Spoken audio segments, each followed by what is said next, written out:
Hello, historians. Today I want to talk to you about your papers. Okay, so I grade pretty strictly on these because I give redos. I tell you exactly what needs to be fixed and I let you fix it.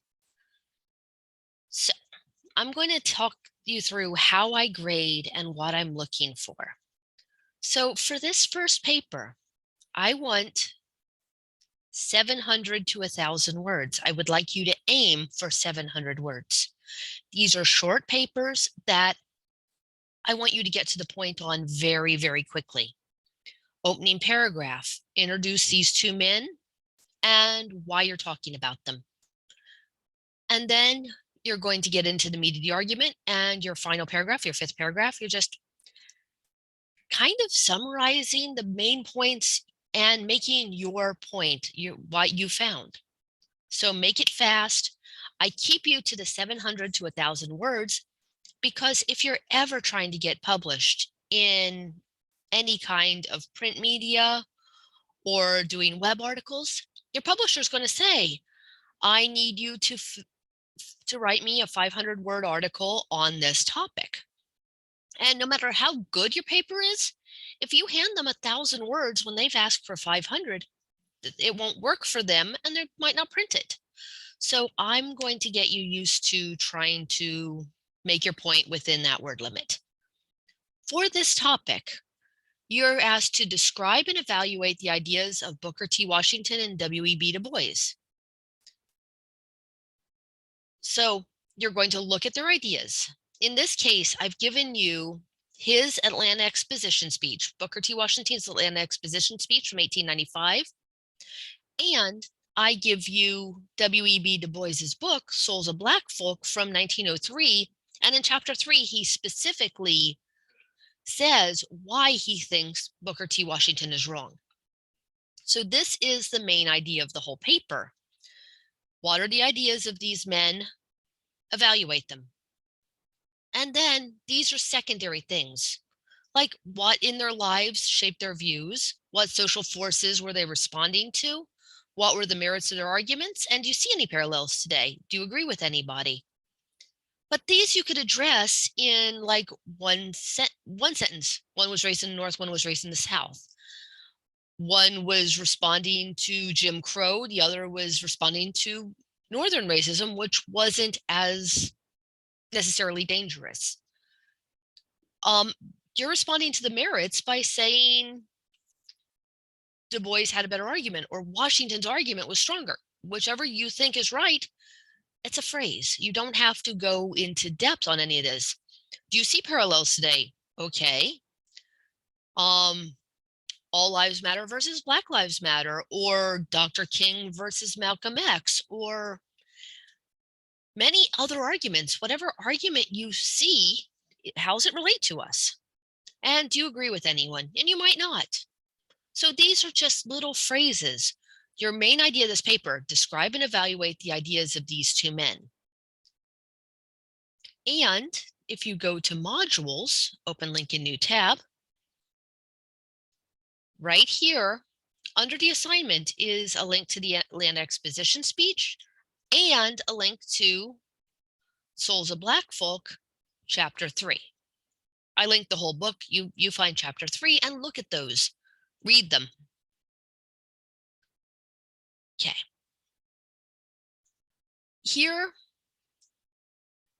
I have, okay.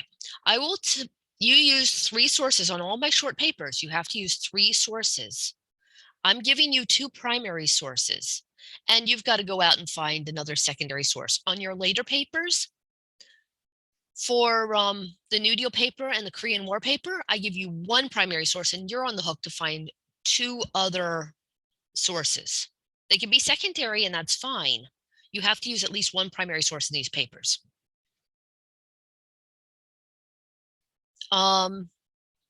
Let's see. You're going to use Chicago Manual of Style type of footnotes, and I've explained that in another video. These footnotes are so much like the MLA form that you used in high school or APA. It's all basically the same. Every time you use an idea for someone, you give it credit. In the old days, you used to put it in parentheses with the author's name and the year. For mine, it's the exact same thing, except that you're just going to put it at the bottom of the page. And I've given you a video on how to do that. But I'm only taking 5 points off. If you use in-text citations instead of footnotes, but you do it right, that's only 5 points off. So getting it done is better than having it perfect, okay? Do the best you can. Just make sure every time you're using a fact from anyone, an idea from anyone, you're going to mark it in that sentence. Let us know where you got it, so we can either fact check or find out more, or like, okay, this is what you're saying. Is that what the book's saying? I'm curious. So let me know where to go get more. Okay. So I'm looking for information about these men. Don't give me what they did as little kids. Don't give me who their parents were. You're talking about what these men did as adults. The NAACP and Tuskegee Institute are your key factors, not that one who was enslaved until he was 9 and then walked miles to the salt mines. You're not going to tell me that he was the top of his class in Massachusetts. You're going to tell me what they did as men, okay? Give me a year. When did it take place? Why were they doing it? And what came out of it? 25% of your grades of this grade is going to be on how you cite all the stuff. Remember, only 5 points off if you don't get the Chicago part of the citations right. But I'm looking for at least 8 footnotes. 8 to 15, about 4 per page is a really good number. And of course, you're using use the Atlanta exposition speech. If you're only using one primary source, use the Atlanta exposition speech in this case. And I'm looking for you have at least 3 sources total. I'm also looking that you have a separate bibliography page, which I showed you how to set up. So I've already shown people how to put those in. That's a different video. After it's graded, you're going to see either here 82%, or let's see, my attempt 1 was 99% plagiarized because I was trying to show people how to do that. My second attempt, I made some edits. It's 82% plagiarized. If you need to resubmit something, you push the try again button, and it will give you a chance to re-upload something else. Remember, I give you redos. Okay, so if you don't see the feedback here, see review feedback, you could also go in and look here. Here's my module 1 assignment reconstruction essay. Here's my grade. I put comments right here, but I also write comments directly on the paper. But this is what I want to show you, is this originality score. Any of the sentences marked means that there is a problem with that it was too close to the original.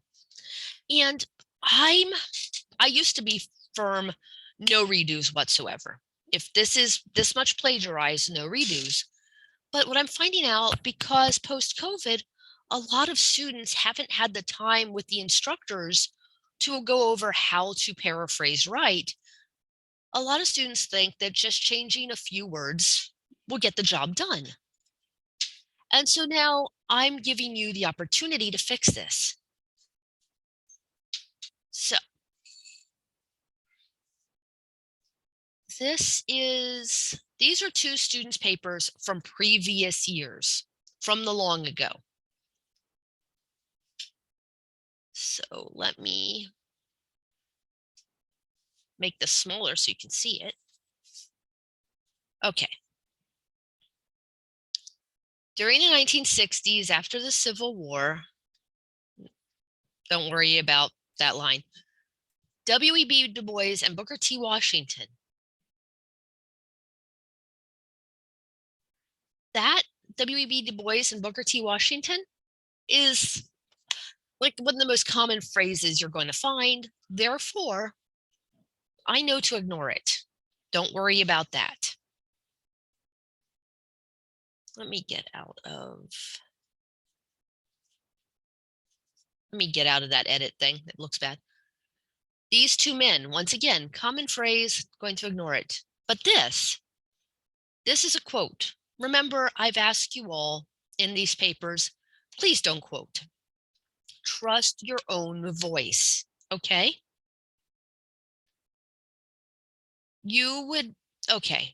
This quote is, failures to enact the idea of incorporating the Negro masses into group life of American people. So just paraphrase this.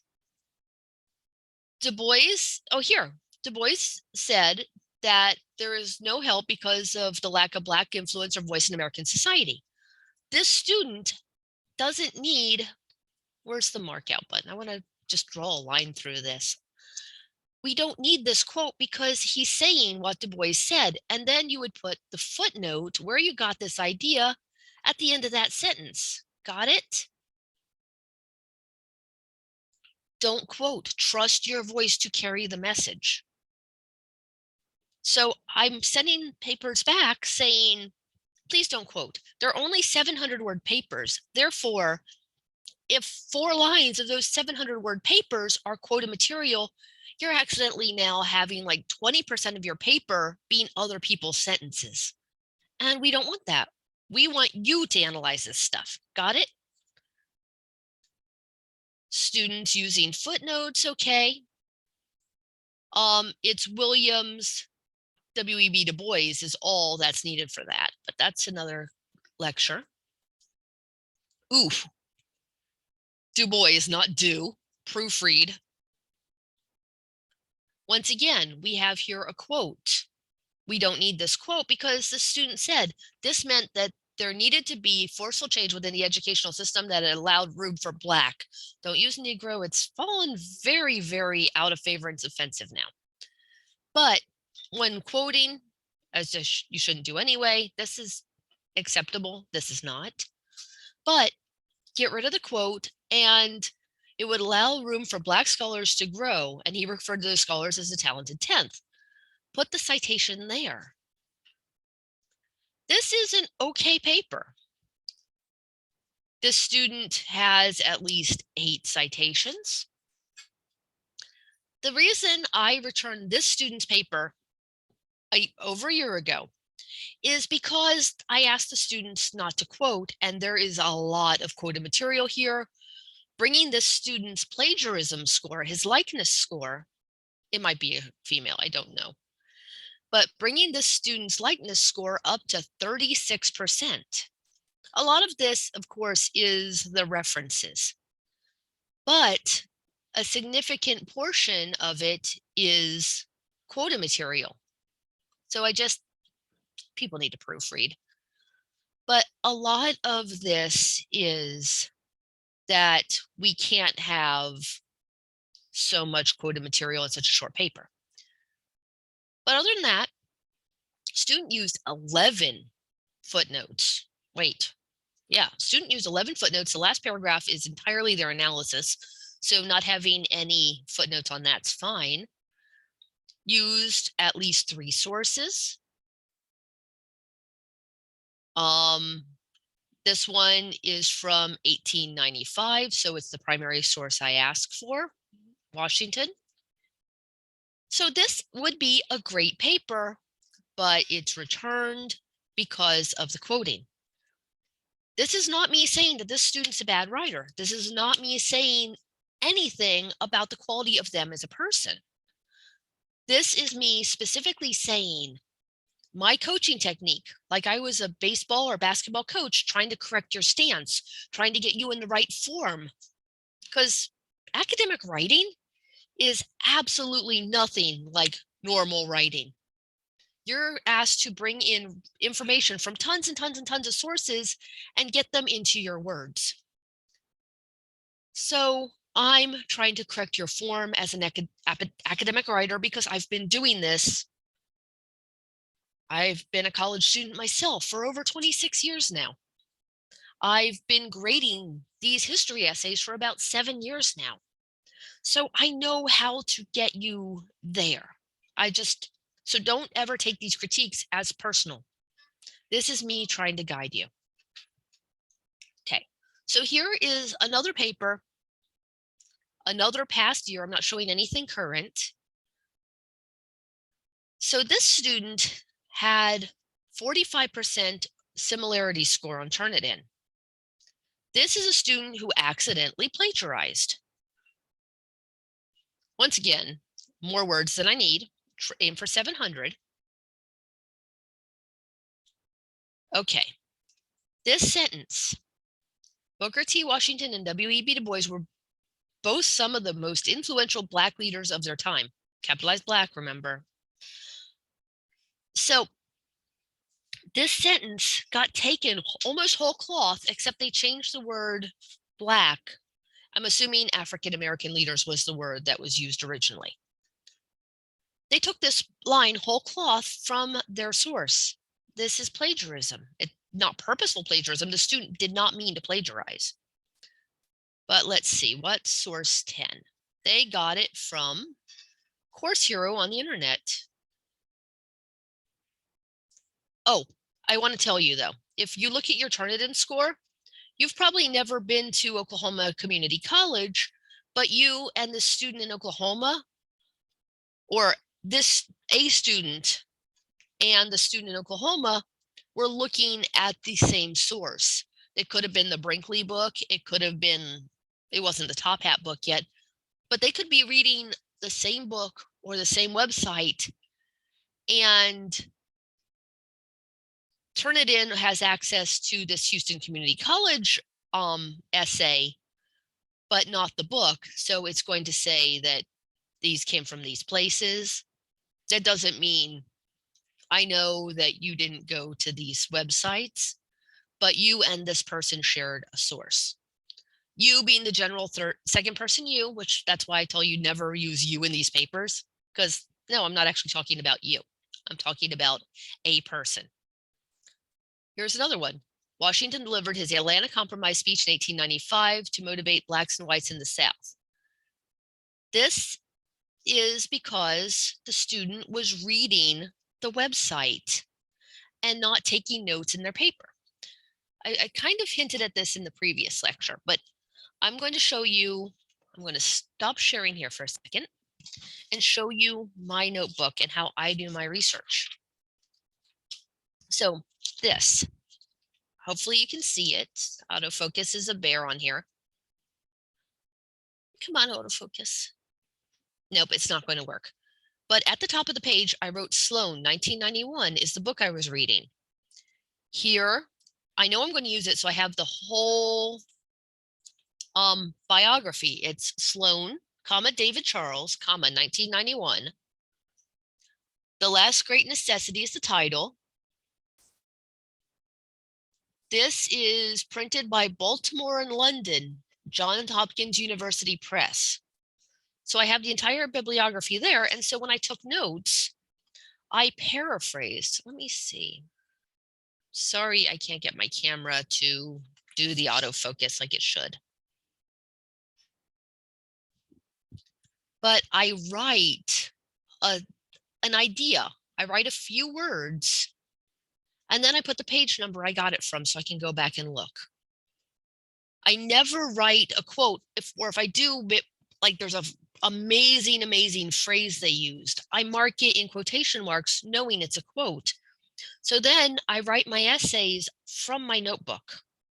You can do it digitally if you want, but don't cut and paste. Type it in your own words and then write your paper from the notes. And therefore, you're guaranteed to be paraphrasing and not accidentally plagiarizing. I know students don't want to be plagiarizing. This is completely an accident. Okay? So I'm trying to be your coach, showing you that phrases like this: Washington delivered his Atlanta Compromise speech in 1895. Okay, that's fine. But they just to motivate blacks and whites from the South. This is something that was because they were looking at their original source and trying to change words as they were going along. Here's another big quote. Remember, 700 words. So if you've got 40 words here out of 700, that's a significant portion of this essay that's now belonging to someone else. They wrote it.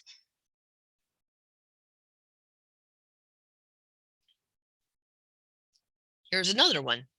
Well, once again, we don't need what day he was born, 700 words, leaving this February 23rd out.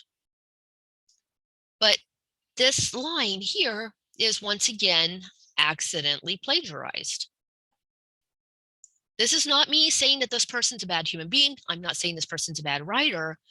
They're just not writing from their notes. They're writing from the website they were looking at. Once again, another big old block of quoted material.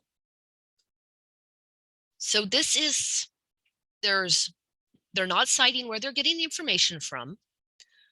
They are not paraphrasing well, and they're using too many quotes. So this paper had triple problems. Here we go. All this is their own words, and it's just fine. Here a quote and the page number. They didn't use footnotes for this, but they cited where it came from, so that's perfect. They're only going to lose a few points for not using Chicago Manual style on that one. Here we go. We get another citation. Okay. Oh, they thought footnotes here was supposed to be just informational footnotes when they're supposed to be citation footnotes. They had a misunderstanding here. And then here we get a bibliography page, 10 points for having a bibliography page, even if it's supposed to be the author's name is what we're alphabetizing it by. So it's a decent try, but once again, they're missing most of the footnotes.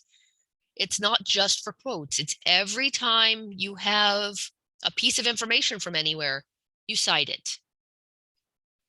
So about 4 per page. So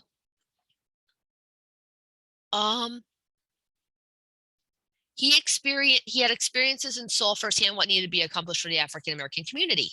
This needed a footnote or a citation because where did they get that information from? Did they make it up? Did it come from somewhere? Do you see what I'm looking for, y'all? I want you guys to write your paper from your notes. That's how you do it. If it's like this, it's going to be hard to get. Okay, deleting out all the quotes will do a lot of wonders for this. Deleting all the sentences and then rewriting them without looking at everything is the way to fix this. So this, if the student got rid of the quotes, would be a B+ paper. This is a great paper. Okay. It's an okay paper, but it's B+. Possibly an A if they got rid of the quotes because they've got my citations. They have a separate bibliography page. They're talking about the main topic. They're staying focused. This isn't good paper. This is a paper that if I was putting a grade on it now, and there was no plagiarism, mind you, because I would have to take off all the points for everywhere they use the big quotes and take off a lot of points for everywhere that they were doing this. But imagine there was none of that. They would lose 3 points for not having their bibliography in the right format in an alphabetical order. But so they still get 7 points for that. They used a primary source, not the primary source I necessarily wanted. Oh, wait, here they go.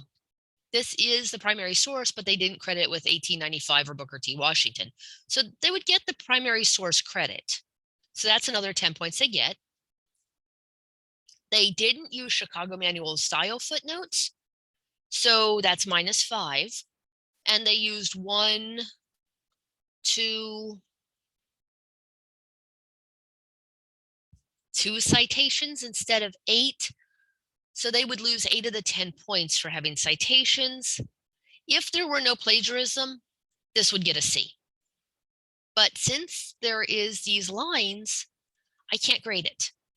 I sent it back ungraded, or I do put a 0 and say, hey, please fix this.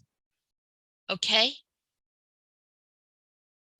Remember, I comment like crazy on these papers. So review your feedback. Not sure how to get. Oh, okay. This rubric is pretty close to how I use it now, but I actually grade higher than that rubric would let you know. So you would see your paper at the bottom of this when you click in the assignments, and I draw all over these when I'm grading them. I like write on them. I leave comments out to the side. You can't see that here, but I mark all over it when I'm grading it.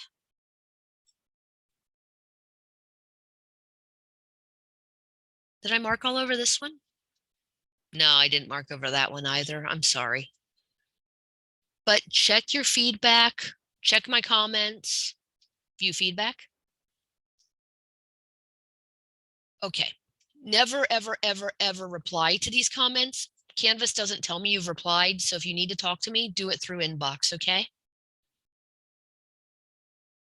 If you have any questions, please inbox me. I'm here for you. My goal is for you to get the grade you want to earn. I will work as hard as you do to get you the grade you want. Okay? I hope this makes sense. I am here for you. I'm here for you. Stop sharing. Stop recording. And you guys have a wonderful day. I hope this helps.